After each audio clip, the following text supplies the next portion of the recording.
प्यारे बच्चों, इस कहानी का नाम है चक्कर।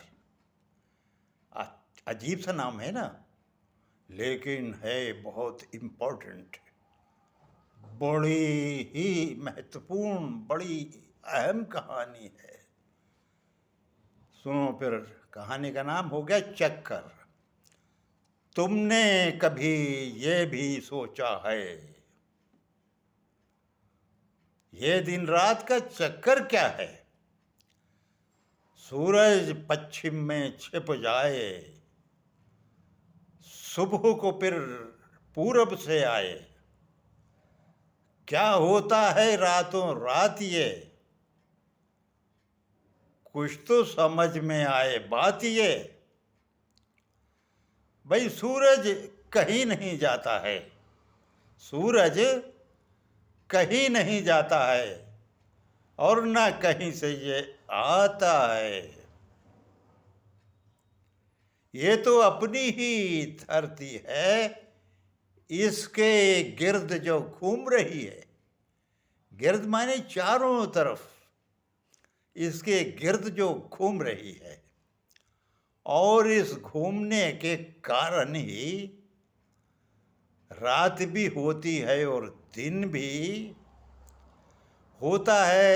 जब अपनी ज़मीं का सामने सूरज के जो हिस्सा होता है, बस वहीं उजाला, यानी वहीं दिन होता है, पीछे रहता है अंधियारा।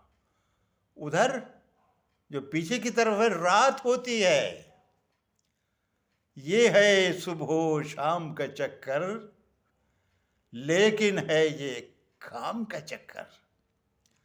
काटती है ये अपनी धुरी पर, ये जमीन अपनी धुरी पर काटती है ये अपनी धुरी पर।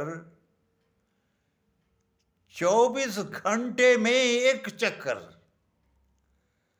सूरज के चारों जानिब भी घूमती है ये अपनी धरती।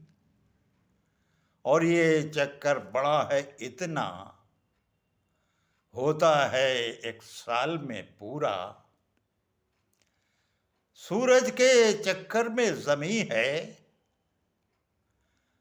बात फ़कत इतनी ही नहीं है। आप समझ गए ना कि ये धुरी पे भी घूम रही है। जैसे लट्टू आप घुमाएं, वो अपनी नोक पर भी घूम रहा है और फिर घूमते घूमते इधर उधर भी जाता है। इसी तरह ज़मीन घूमते घूमते अपनी ज़मीन उस पर भी घूमती रहती है लट्टू की तरह, और सूरज के चारों तरफ भी घूमती है। सूरज के चक्कर में ज़मीं है, बात फ़कत इतनी ही नहीं है। चारों जानिब अपनी ज़मीं के, चारों जानिब अपनी ज़मीं पे के चांद भी चक्कर काट रहा है।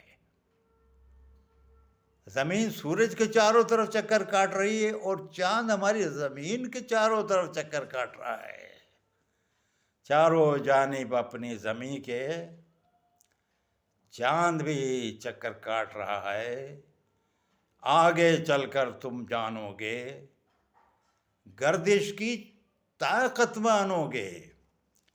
ये जो गर्दिश हो रही है, ये जो चक्कर है चल रहा है, ये बाद में पता चलेगा। साइंस पढ़ोगे, एटम के बारे में पढ़ोगे, कहाँ कहाँ किस तरह के चक्कर लग रहे हैं। इस चक्कर को का जो नियम है, उसूल है, आगे चलकर पढ़ोगे। लेकिन फिलहाल चक्कर के बारे में इतनी ही कहानी।